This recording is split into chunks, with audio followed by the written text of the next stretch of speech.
I'm very glad to be here, and really, it's something very much part of my job. I'm very excited to meet these 25-year alums who've done amazing things, movers and shakers in the world. I'm the coordinator of the Center for Community Engagement here, and it's located on the second floor of Peresky, if any of you don't know by now. And the CCE is devoted to sending our students out into the larger community from North Adams to New Orleans, from Nicaragua to Arusha, Tanzania, to practice the grassroots activism and grassroots leadership that may be our best hope in these dangerous, crisis-ridden times. I'm sure many of you would agree that a Williams student is not fully educated without direct experience and reflection about making constructive change in the real world. As 19th century educator Horace Mann, founder of Antioch College, advised us, "Be ashamed to die until you have won some victory for humanity." Most of the CCE's programs are funded by a generous 50th anniversary gift endowment from the class of 1949, to whom we are deeply grateful. The format will be as follows. I will introduce each of our distinguished panelists, and each one will have 3 to 4 minutes. I wish there was an hour for each of them. 3 to 4 minutes to discuss briefly how giving back to their community and the world has influenced their inspiring careers of public engagement and how their paths led them there.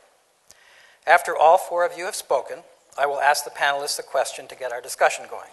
Then we will have time for your questions and comments to the panelists.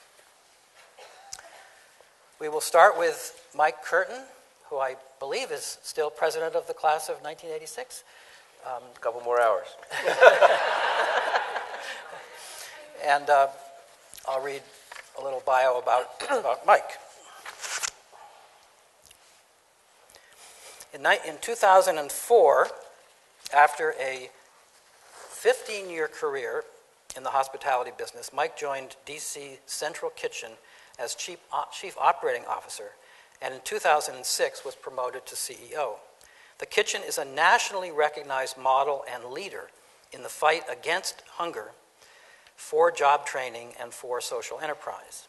With predominantly reclaimed food, the kitchen produces close to 5,000 meals every day that are delivered to the city's homeless shelters, transitional homes, halfway houses, and other partner social service agencies.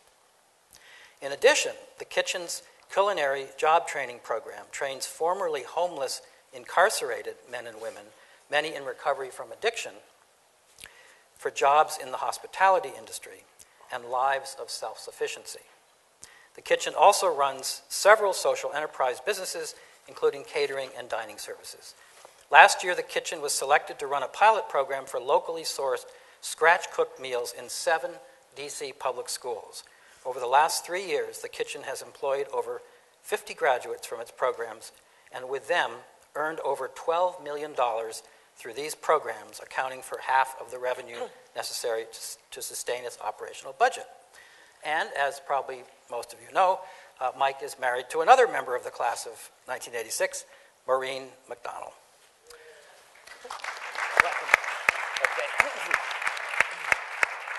Okay, 3 to 4 minutes. All right. I just want to echo again what Mel said, that it's wildly humbling to be up here, especially after reading our book and learning of all the amazing works that our classmates are doing. And realizing how many of their journeys very purposefully started here 29 years ago.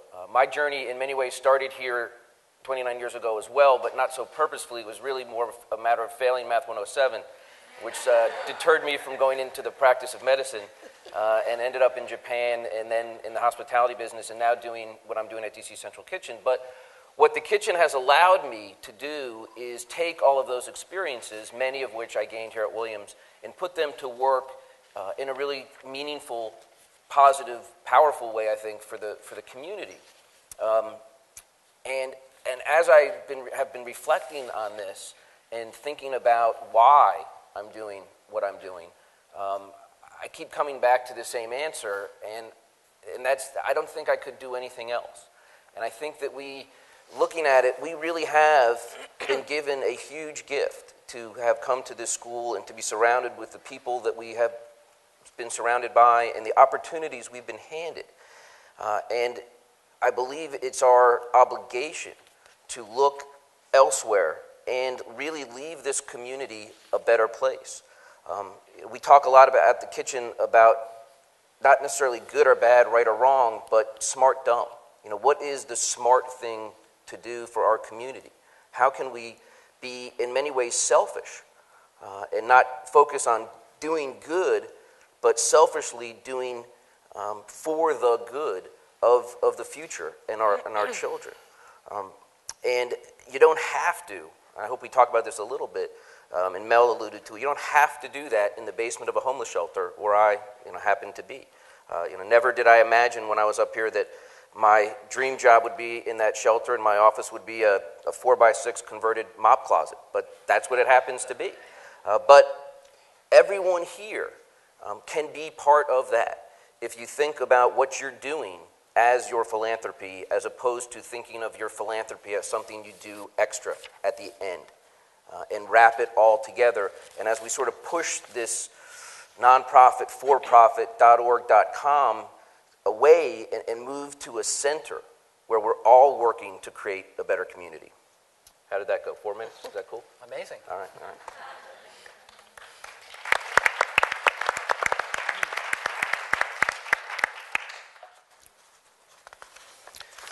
Our next panelist is Paulette Blowe, an inner-city educator in Plainfield, New Jersey.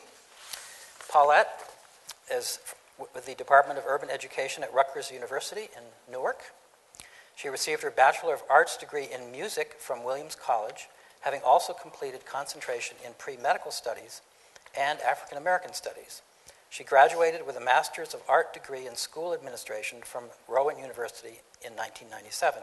In the past 25 years, she has served in public and private education in various roles: student, teacher, tutor, teacher, graduate assistant, consultant, school administrator, district level administrator, and assistant professor at William Patterson University, and currently in the Urban Education Department faculty at Rutgers, Newark.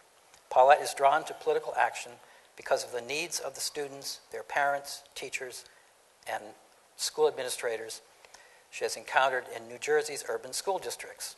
Paulette is seeking the PhD in urban systems as a means to become a more effective catalyst and conductor for change in urban educational systems. Thank you. Like my colleague over there, I also failed Math 107, but tried very hard, but nevertheless finished the pre-med piece. Unlike my colleague Mike over there, I have notes just so that I can keep within time. And I've highlighted 3 mile markers on my journey to where I am now. Mile marker number 1, I have to acknowledge where I began and where my character comes from and why I have the level of motivation that I have to do what I do. I am a servant leader. That is the best way to describe who I am. I am a servant leader as a result of both nurture and nature. My parents served as educators in both public and private schools in Morgantown, West Virginia, West Branch, Iowa, where I was born, and in Kenya, East Africa, where my sister Melanie, an outstanding educator, was born. My parents' fervent and steadfast commitment to public service through education fostered the development of and instilled in me the knowledge, skills, compassion, and the conviction to effect change for those in need. My mother, Virginia, is with me on this trip. She and my father, she and my father served all 4 years while I was here on the Parents Advisory Committee. Mile marker number 2, my choice to come to Williams College. Access and opportunity. The 2 things that I encounter, that with the students that I encounter are very limited. Access and opportunity allowed me to make the choice to go to Williams. I watched as my sister Vanessa, class of 80, grew to become the outstanding doctor she is today. My aspirations and expectations were also factors in my decision to attend Williams. Depending on the month, the day, and in some instances the time of day, I aspire to be a psychiatrist, a music therapist, an ethnomusicologist, a composer and performer, a medical anthropologist, a lawyer, an architect, a public health official. I still have not figured out what I want to be when or if I grow up. I expected and so very much wanted to face and develop my intellect. Williams would allow me to do that. I knew I needed individualized attention. Didn't work in 107, but small classes would allow for that. I expected to be taught by extraordinarily talented teachers focused on continuous self-improvement, immersed in a climate and culture in which excellence is expected from faculty and the student body. The education I received at Williams, coupled with my tutoring of high school students, the Pittsfield Home for Boys, and the A Better Chance program, I worked with them for all 4 years, fueled my decision to go into public education through New Jersey's alternate route program. Mile marker 3, the choice for urban education.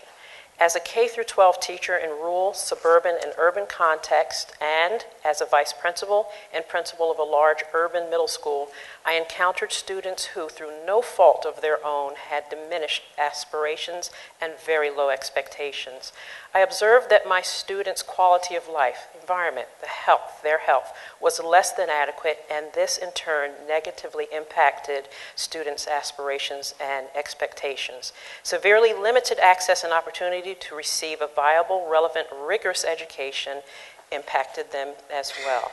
And I choose now to teach pre-service teachers who have a commitment to go into urban contexts, to teach, to provide students access and opportunity to that rigorous and relevant education that I had here. My question has always been, if I could come here and it existed here at Williams, why can't other children, no matter what their social class, their economic status, why can they not have the same? So I'm choosing to do that at this point through teaching teachers to become effective, highly qualified teachers in urban contexts.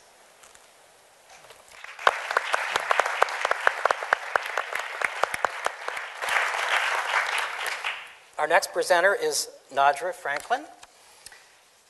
Dr. Nadra Franklin is Director of Impact Assessment for the Academy for Education Development. For the Academy for Education Development's Global Health, Population, and Nutrition Group. She is also currently the Director of A2Z, a global USAID-funded micronutrient and child blindness project. She managed AED's Linkages Project, responsible for the full reporting of project activities both at country and global levels. Under Linkages, Nadra coordinated more than 45 surveys dealing with country programs and provided impact-level results data as well as project process and monitoring data. Formerly at the University of Michigan's Population Studies Center, she was principal investigator of a study in northern Ghana dealing with marriage practices for the Navrongo Health Research Center.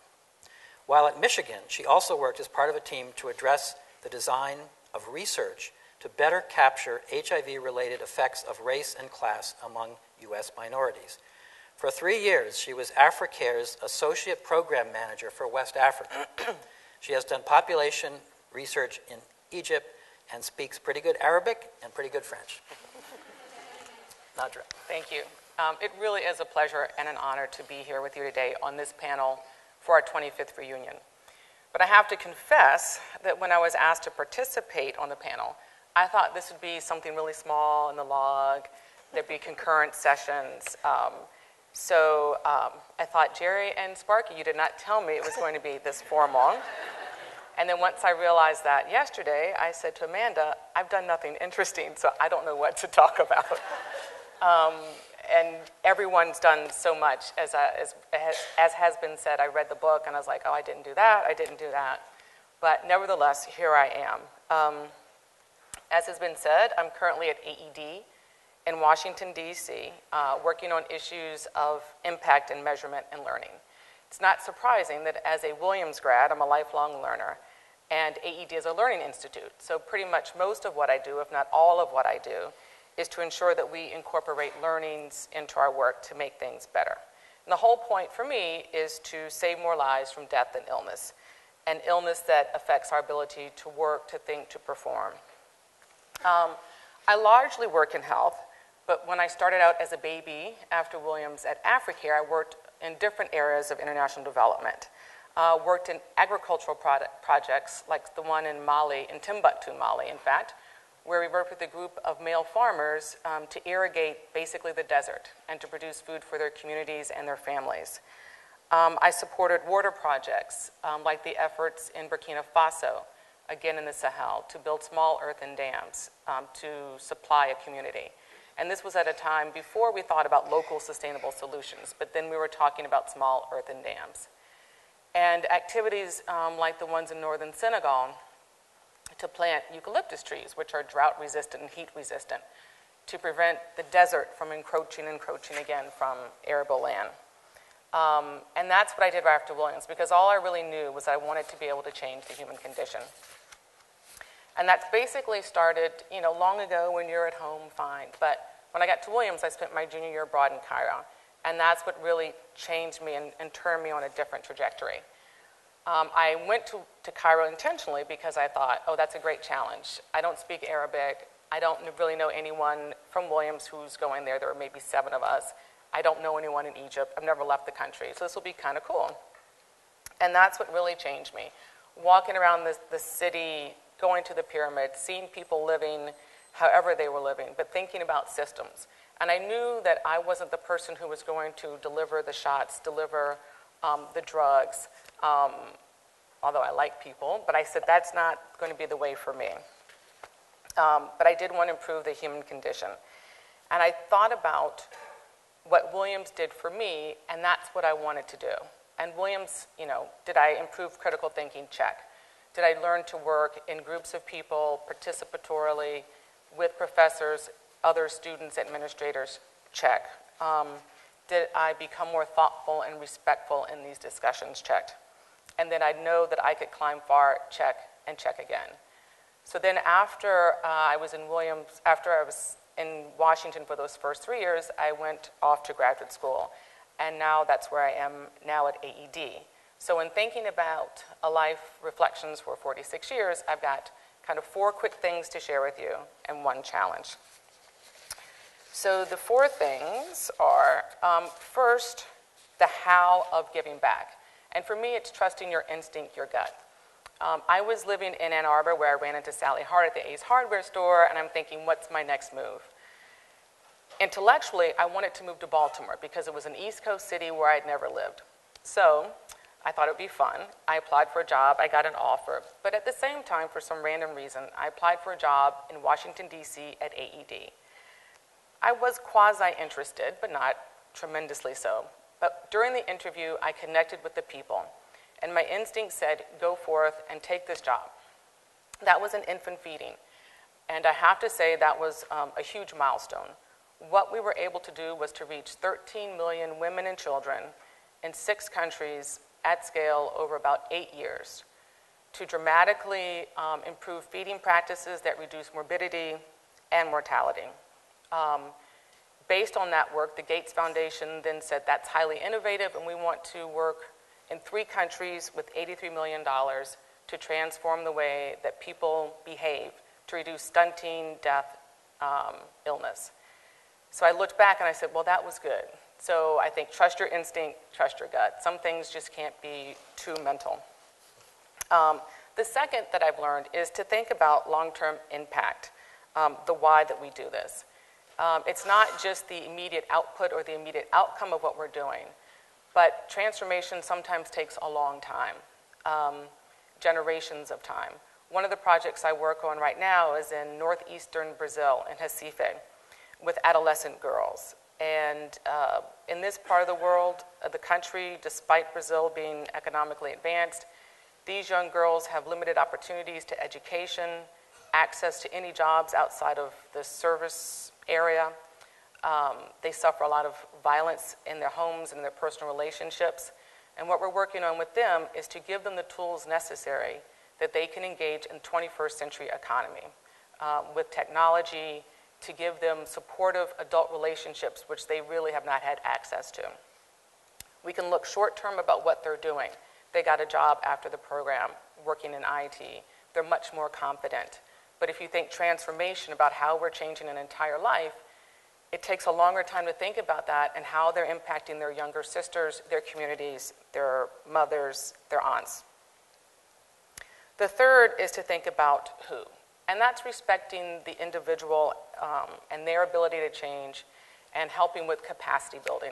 I think that's what Williams did for us as individuals, helped us with our own capacity building and analytic thinking, critical thinking, so that we could go forth and do what we had to do. And that's a lot of what I do, is work with capacity building for people, community levels, with village healthcare providers, helping them to reach a mother with a different way of speaking, communicating with more respect, with the correct information, and also working at the national level, capacity to look at your data to say, the trends are not so good, we need to reformulate what we're doing. So while we're looking in the day-to-day, think long-term about what we're going to do and how you want to make that change with people, the whom. The fourth thing is making magic, and that's the what. The magic is like in a mathematical formula, the epsilon. It's that unknown factor that we can't account for. We know that if we supply education, if we control for sex and access to healthcare, we can do certain things. But there's always something we can't measure, and that's epsilon, and that's what the magic is.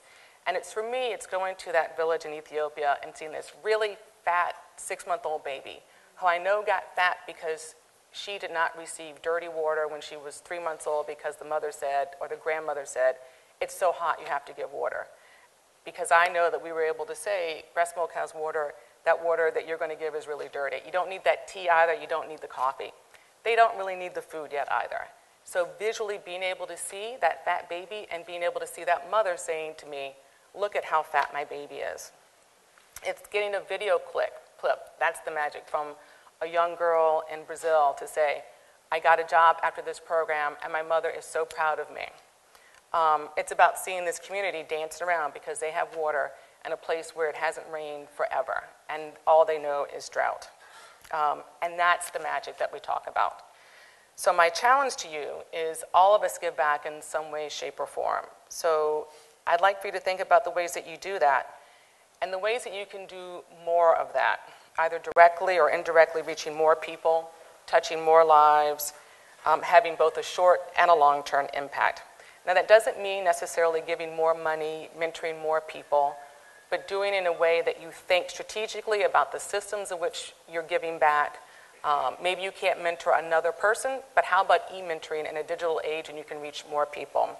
It's not necessarily this trickle-down effect, but creating this system and these networks to realize that when I touch this one person, if I do it the right way, they will in turn touch their community of people, and so on and so on. So that's what I'd like my challenge is to realize your magic and think more strategically when you're giving back tomorrow. Thanks.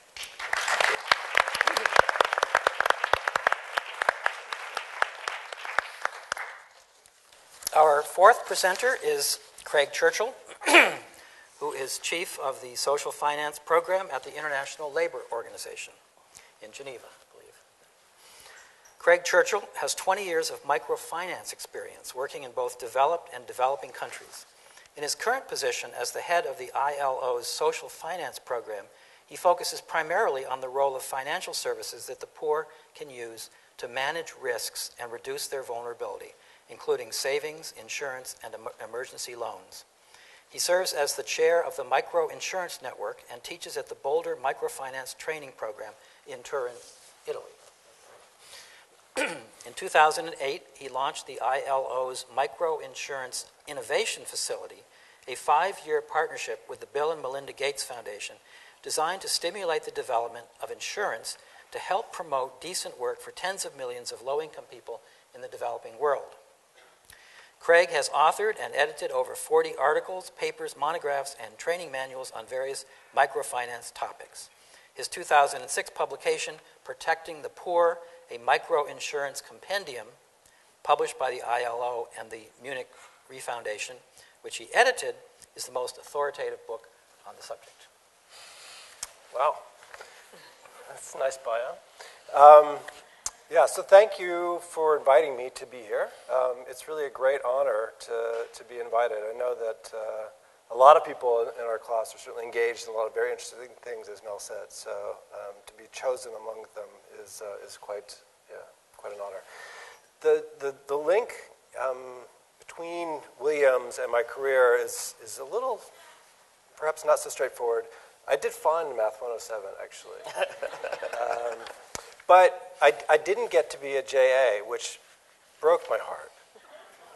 So I went to the place where you go for studying abroad and said, if I'm not going to be a JA, I have to go away somewhere. And so I was in there looking through catalogs, and the mail came in. And in the mail was a catalog. And the lady said, oh, here's another one that might be interesting to you. And I said, okay, great. So I looked at it. It was a study program in Greece. I was like, well, this is sort of cosmic, or somehow it was meant to be. So let's go to Greece and for a semester and see what it's like. And I think it was by going to Greece for a semester that, and then I stayed for a second semester because I was having so much fun, that made me realize that being involved in some sort of international career was sort of my path. And I think it wasn't completely development yet, but it was starting to be development, thinking about recognizing that people don't have access to the same sorts of opportunities and luxuries as we do. And Greece is not the most underdeveloped country, although it's getting worse at the moment. But relative to what I was exposed to, it was very underdeveloped. And so after coming back to Williams and graduating, what I really wanted to do in order to pursue an international career was go into the Peace Corps, because I thought, if I'm going to do anything, that's what I'm going to have to do. So I eventually got a job as a teacher in the Peace Corps, although when I tell people that I was in Jamaica in the Peace Corps, they don't take me very seriously. No. And when I tell them I was actually in Montego Bay, Jamaica, then they really don't take me seriously. No, I had a lot of fun. I mean, I'll tell you the truth. I had a lot of fun. I got my scuba diving certification and worked on my tan and had a lot of fun. But I also learned so much as a teacher. Part of what I was doing was going with the students. It was a bit of a magnet school, and so it was attracting students from a broad catchment area. And the parents and the teachers didn't have much interaction because the students came from very far away. And the teachers wanted to know why, when it rained, the kids weren't coming to school. It was a common problem. But it wasn't just the rain. There was a lot of attendance problems. So I went home. There was like a sort of 2-month period where I went home with 60 different students. Well, math isn't quite right, but I did well in math. And spoke to the parents to try to understand why the kids weren't coming to school. And at the end of the day, the main reason was related to they just couldn't afford it. The extra bus fare for them to come to this magnet school because they were coming from far away instead of being able to walk to school was more than they could afford, particularly if they had large families. So they would have to pick and choose which children they were going to send to school. So in those discussions, that helped me start to better get some insights into issues related to poverty and what was inhibiting development, and recognizing that poverty was, or is, it's a sort of a cycle that reinforces itself. That it's not something that's static. You just say people are poor, people are not poor. People sort of move in and out of poverty depending on the circumstances and the situations that they're in. And so we started an enterprise program there, giving them a small grant to help them start a business. And it didn't work very well, unfortunately. And the reason why it didn't work very well, in my mind anyway, was because giving them $50 now and then $50 later is kind of a trickle-up program. Then what were they left with? So that's when I started getting interested in microfinance and saying, well, if there's, giving them a grant is a nice help and a nice start, but what they really need is ongoing access to loans for their businesses so that they can be able to have access to the inputs that they need to buy for their businesses. And so I think what got me so excited about microfinance was seeing it as a way of using market mechanisms that allow for development purposes. And that those organizations that are doing the lending, that are giving those small loans to the businesses, are able to eventually, if they serve enough people and are efficient enough, be able to be sustainable in doing that. And so, you can create infrastructure and institutions that promote a development agenda, and they can perpetuate themselves. And so that's what really got me excited about microfinance. And I continued to do it in South Africa. I got a Fulbright scholarship to do research there. And one of the things that I was looking at is trying to understand women's businesses, because a lot of literature was saying, well, the reason why women's businesses aren't growing is because they don't have access to credit. And so I said, well, let's look at businesses who do have access to credit to understand what their challenges are. And there's a whole host of challenges, including most of them weren't really businesses. It was just sort of income-generating activities that they did on the side in order to supplement their income. But they had no interest in growing them into large businesses because they had millions of other things to do in the household, taking care of children and cooking and cleaning and so forth, getting water. So one of the other reasons, though, that came up in this research as to why these businesses weren't growing is related to this fact that poverty is not static, that it's quite dynamic, and that as soon as those households experienced some sort of risk or had some sort of difficult situation, somebody got sick in the household or needed to be hospitalized or they experienced a death in the household, that any progress that those households were experiencing in moving out of poverty was quickly lost. And so that's when we started talking more about, well, okay, credit's great, but what else can we do? And thinking about insurance as a possible way to help low-income households to manage risks better. And so it's out of that experience and that exposure that we've started this activity, this initiative with the Gates Foundation called the Microinsurance Innovation Facility, where we're giving innovation grants to some 50, 60 insurers around the world, insurance companies, NGOs, and other sort of potential intermediaries who are experimenting with how to provide insurance to low-income people. And I think that's it's still really early days. We've been at this for 3 years now. But hopefully, by the end of the next 3 years, we're going to have a whole host of real insights on how to provide insurance to low-income people that will certainly be, I think, cutting edge, hopefully. So the link back to my role in this and the Williams Connections is the skills that I got here around critical thinking and writing and synthesizing information from a lot of different places, I think is what I use every single day. I spend, I don't know, half my time writing things, articles, books, things that people can read and try to analyze, and I think that it's that skill that I got here that has been, critical for me to be able to do my job. So I'm very thankful to Williams for having that opportunity.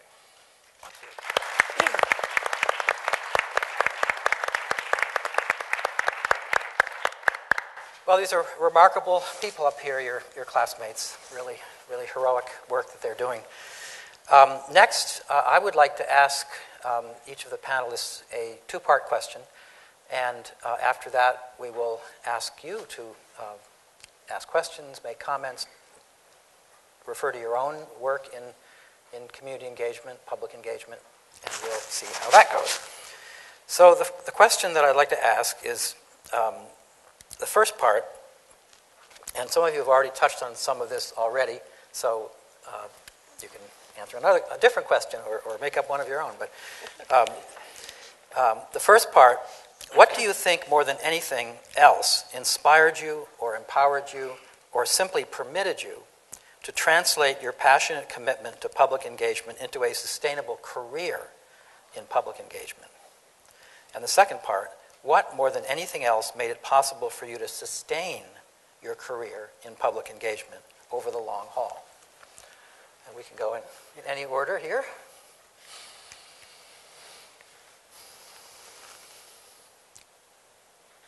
Do this question again. Okay. I figured a two-part question might be a bit much. First part, what do you think more than anything else inspired you or empowered you or simply permitted you to translate your passionate commitment to public engagement into a sustainable career in public engagement? The second part, what more than anything else made it possible for you to sustain your career in public engagement over the long haul? I'll take a crack at it, I guess. I think I sort of ended up in this almost accidentally, doing the work at DC Central Kitchen. But when I was there and I saw the possibilities of change, and what could happen if given an opportunity. One of the questions I get quite often is, I say, Mike, when people come to your program, what's the difference? Like, why are they there and not someone else? Why am I not in the program as opposed to the men and women who come out of prison and into our program? It's a tough question, because you think, well, I know that I've made some bad decisions in my life. I've done some reckless things. But I was very fortunate to always have good communities, great family, good schools, to put me on the path where I needed to be. And when I saw that the kitchen could provide that for men and women who had never, ever had that, their expectation growing up in Southeast Washington was that if they would be alive at 21, which was a big if, they would probably be in prison because their parents had been in prison. Their parents were addicts, their brothers, their sisters. And that was their reality. That was that life. But when they came to the kitchen and were given another opportunity, a different path to go down, and took advantage of that and changed their life, and the lives of their family, their kids, set a new expectation, a new bar, that for me was something that was there for me. The expectation was I would go to college. I would have a career. I would have a family. So seeing that incredible power of something so simple as training someone to do a job and believing in them and seeing that transformation that they make themselves, for me, that's the sustaining moment. And we talk about, as Nadra said, the magic of the kitchen. When you see someone realize that their life is really in front of them, they can do anything they want. That possibility from people that did not have that is so inspiring. And I think then maybe the second part then, Stewart, would be that realizing that needs to be sustainable, and that careers and what we're doing need to be just that. It needs to be a business, and this needs to be the way that we think. And it's not something that we do extra. And we treat DC Central Kitchen as a business so that other people will understand that, and that you can make a career out of that. So, while we're doing this, we're also trying to model what is possible. And for me, those possibilities keep it all going. Great, thank you.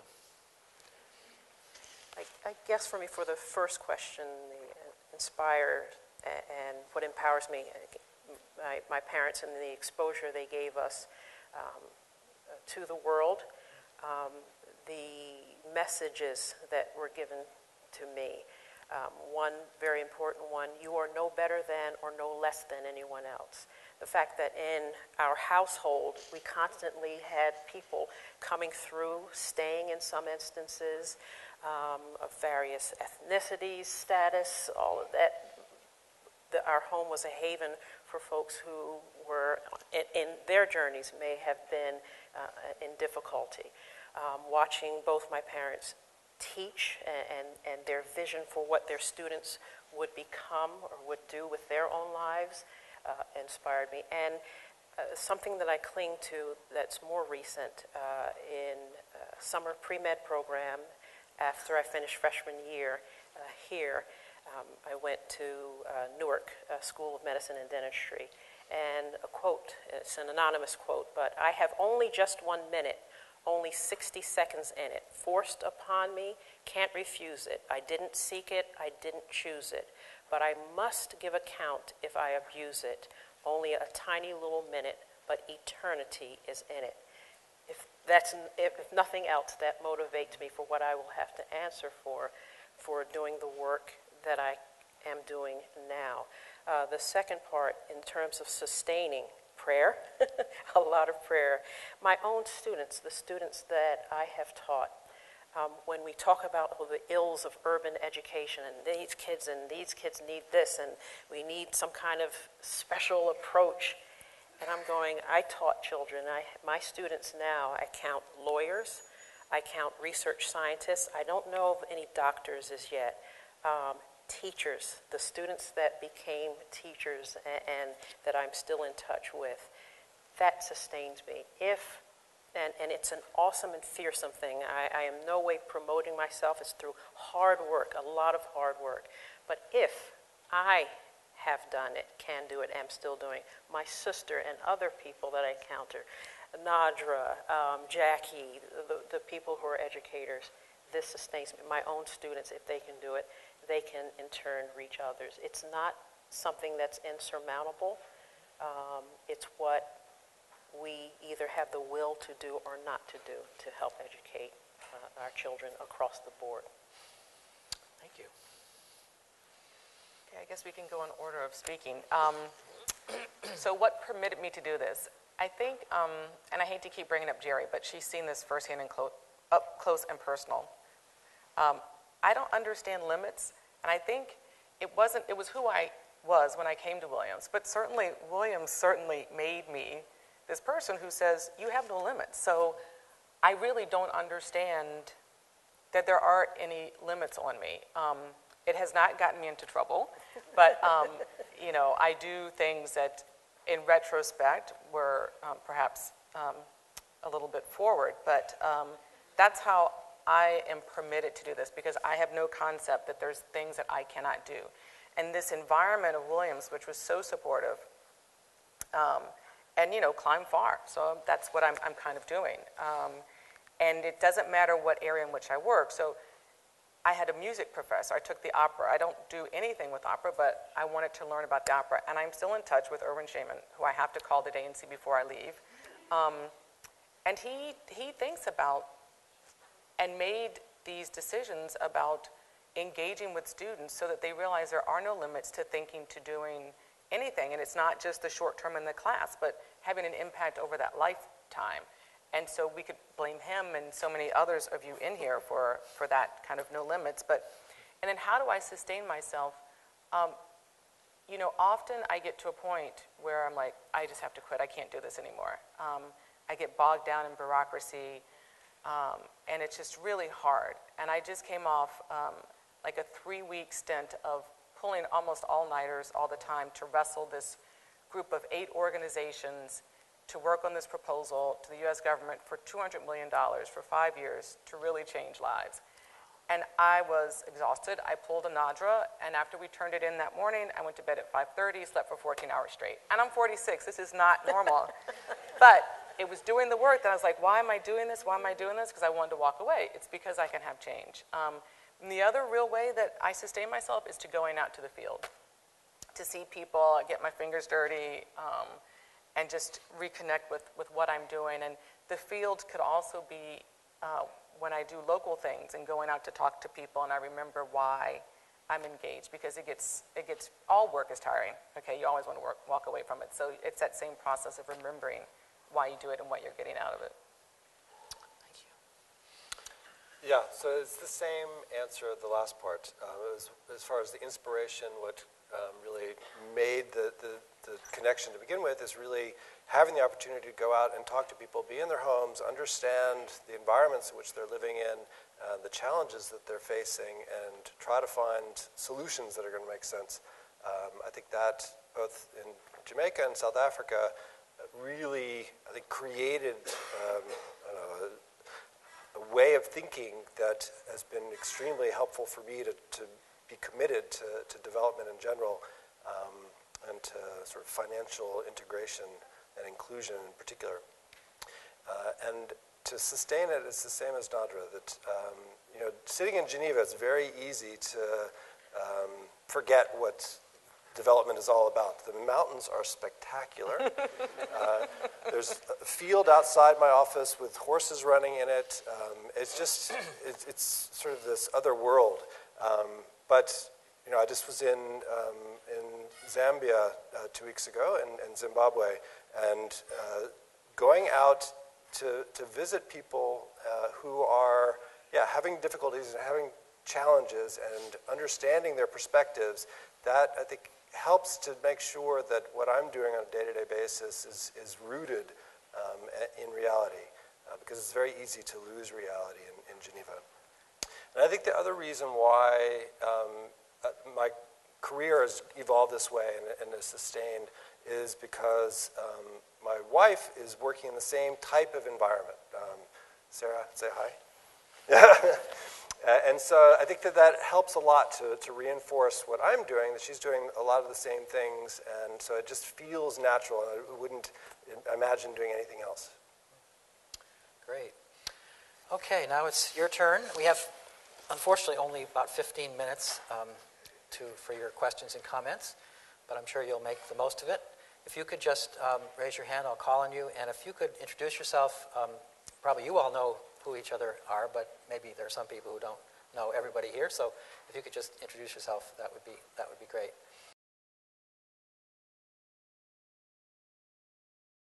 I suspected somebody might ask that, so thanks for the question, Steve. Yeah, microfinance has gotten a huge black eye. I think that's even an understatement. And it's not just in India, but in other countries as well. Mexico, there's been another scandal in the sense that an NGO created a bank, and then that bank had an IPO, and the people who started that bank made huge amounts of money. And the way they're able to make huge amounts of money was because they were charging interest rates of 80, 100% per annum. So there's all sorts of good reasons why microfinance institutions have to charge, say, sustainable interest rates that are going to be higher than people would be able to buy to be able to get loans at a bank in terms of having very small loan amounts and the efficiencies needed to be able to give those small loan amounts.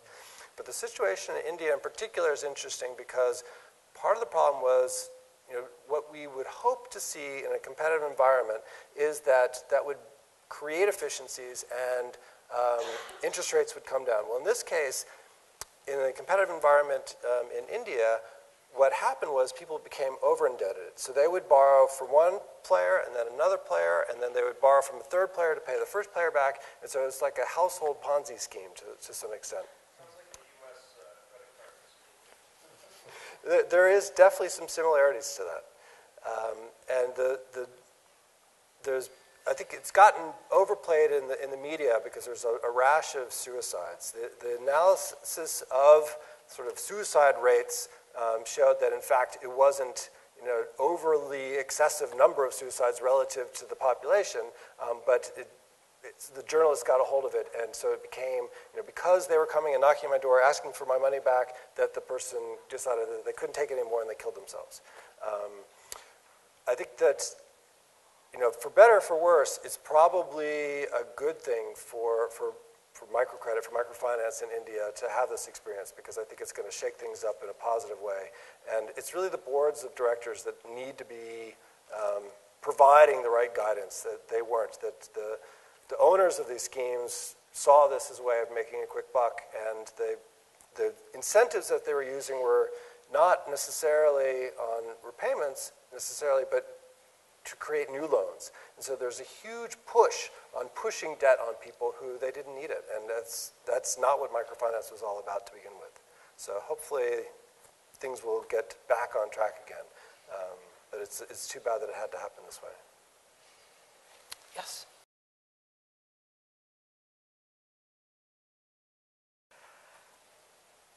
I don't know that there's a huge sacrifice. In essence, I mean, I'm never going to get rich, doing what I do, but that's not really why we're doing it anyway.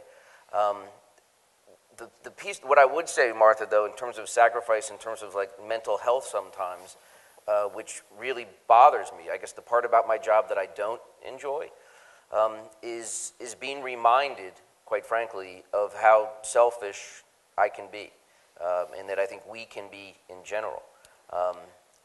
When I see people really, really struggling and having gone through some amazingly bad times through no fault of their own. Certainly a lot of people made some bad decisions and they did some bad things. But a lot of this was just, that's where they were born. But they've fought that. And they've overcome amazing obstacles to create incredible change for them and their families.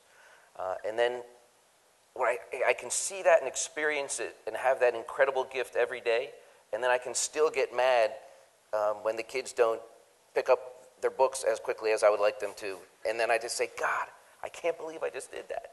You know, here I am talking about change and patience and understanding and empowerment, and then sometimes I fail to live that in my own life. So it's actually a great reminder, but it sacrifices some of my sanity, I guess, sometimes when I have to be reminded that I can be a real jerk. And I don't like that. I'm not sure about, like Mike said, about sacrifice. I did, however, have to learn a very serious lesson with regard to learning to that it's not bad to take care of myself first in order to have the energy, the emotional energy, the physical energy, the spiritual energy to sustain doing the work effectively.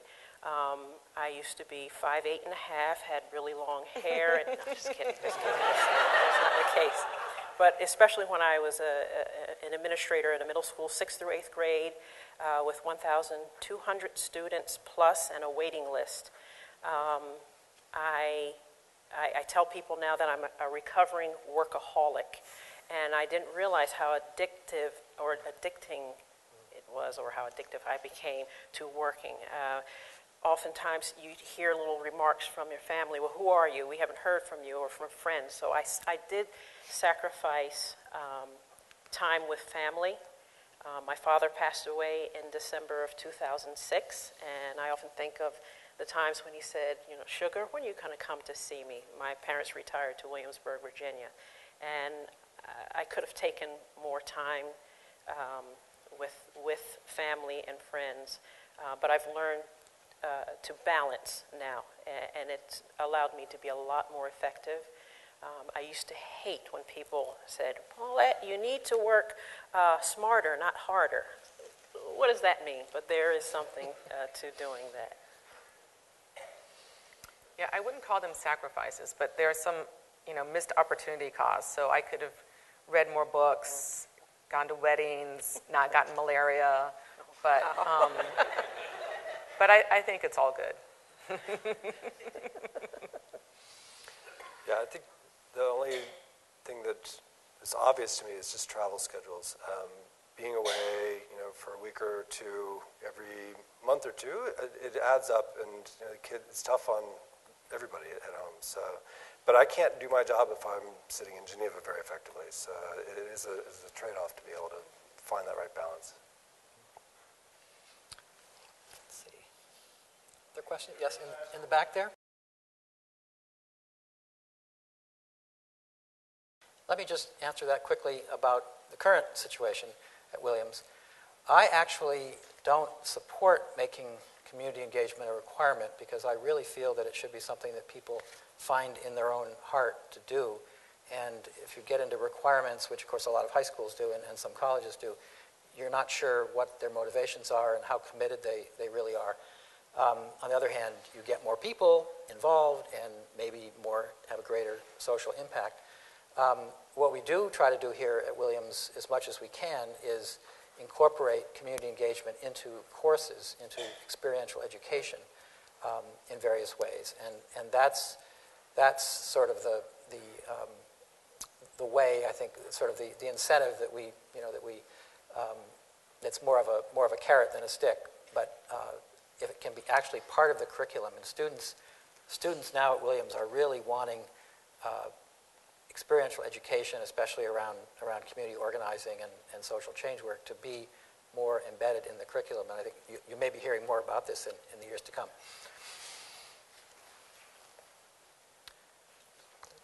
There's some people up there, too. Okay. Yes?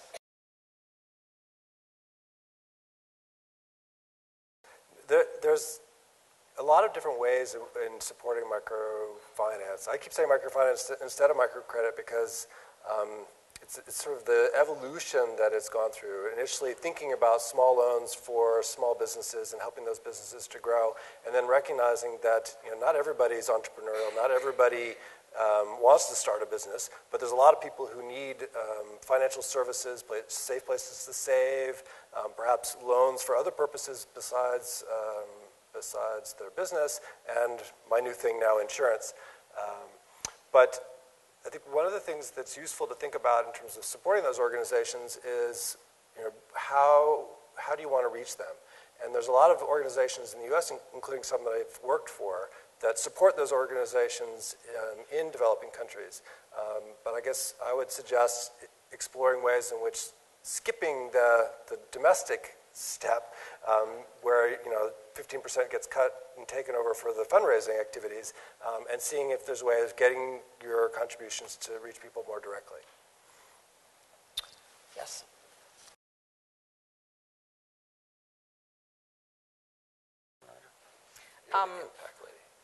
Okay, I think mine is probably easiest because I deal a lot with health metrics, so that's easy to count. So we are held accountable to saying what outcomes you have and which impact. So numbers of children reached with vitamin A supplementation. And we know vitamin A from medical efficacy trials reduces mortality by X amount, depending on the level of vitamin A deficiency. So then I can say that we reached 6 million children in Uttar Pradesh, India, at a cost of 8 cents per vitamin A capsule delivered, and that we averted 800,000 deaths over this many years. And those are the things that I've been pushing to say we have to be accountable. So with this new Gates project, our target is 1.2 million kids under 2 who are no longer stunted. And stunted is basically short for your age, but it's really a marker for the history of your life, and it tells you the most about a population's social structure and where you fit into that, what kind of access you have to health care, and what are your opportunities. Because if your potential is to be tall but you're short, that says something about how you learn, how much you can think, and what's your capacity for that. And so we talk about systems only in order to reach more people, because these boutique projects that reach a village of 100,000 doesn't do anything for this population of 70 million in a country. So that system would be engaging at different levels from national to local with both public and private sector, because that's how you have to reach actual people and touch them to get these messages out there. And so it's a rigorous process of rolling up numbers, doing monitoring, surveys, impact studies to figure out how many real deaths you averted and illnesses averted, how many episodes of diarrhea you decreased. And if you think about this one child, they operate within a family system, and so by keeping them healthy, you reduce other things as well. But it's very difficult to say that if my strategy is to look at hygiene and health and education together, to attribute one of those interventions more to the other. And that's something that we as a community are trying to think about. But I cannot tell you, there's no point in doing this, without a metric, frankly. And I don't want to hear this excuse of, well, it takes a long time. Well, show me short-term steps, because I'm not going to, it's wasting money and wasting people's times that you're working with if your strategy isn't going to do anything. And that requires kind of constant monitoring to say, my approach was this, does it really work? Training on this, does it work? Having a radio program. Well, if the message is incomprehensible, that's not working, so I don't want to put my money there.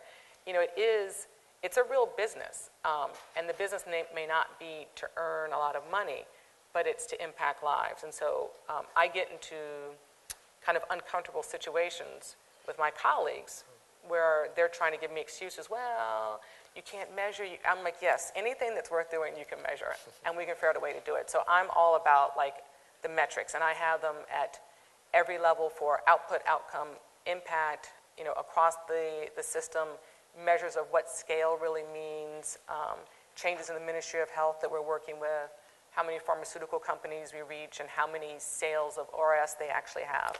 So I passed 107, barely. So I like the numbers. So, and I think, Bill, that this is one of the issues, one of the hurdles that especially social service nonprofits face. For years we've been saying, give us your pennies, we'll solve your dollar problems. And that's just not workable. That's not realistic.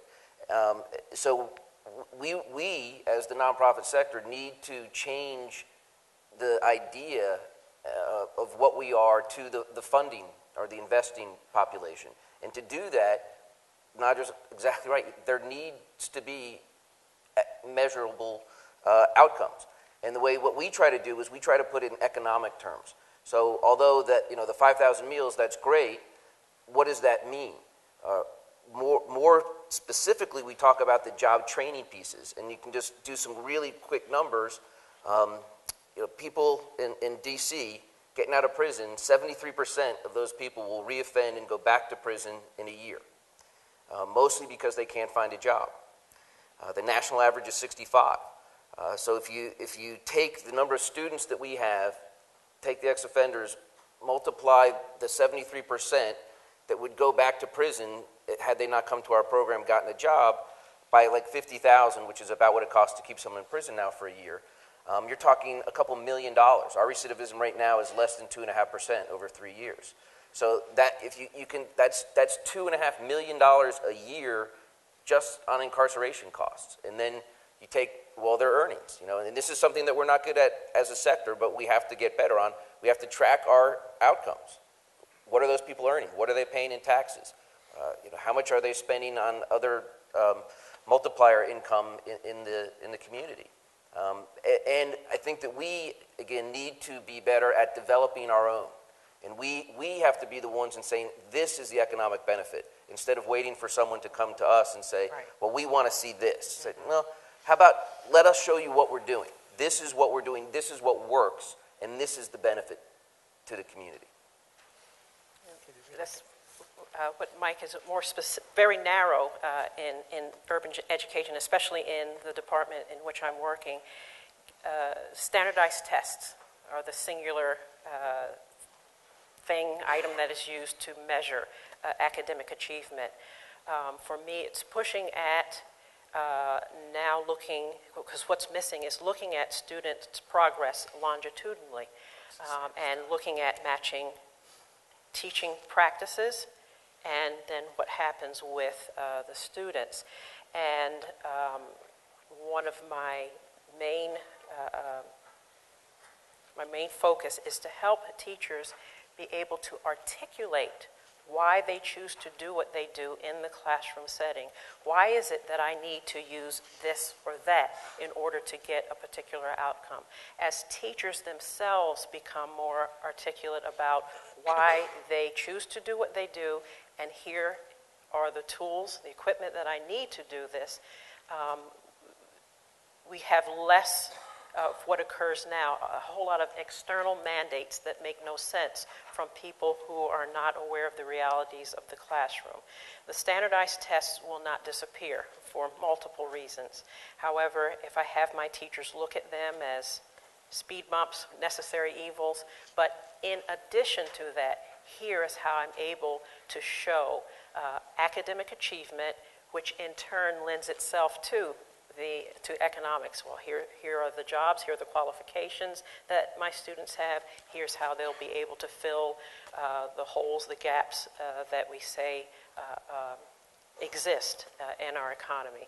So part of my helping teachers to be able to work within the system and yet be subversive as well when it comes to the students they teach. And that in turn realizes some very substantial outcomes. Well, that's a very, very nice closing note. I wish we had more time. There's another important event happening at 4 o'clock, so we do need to close. On behalf of all of us, I would like to express our appreciation to our 4 distinguished panelists, and also for their lifelong commitment to good works. And all of you are very involved as well, and I hope you'll all have a fabulous weekend.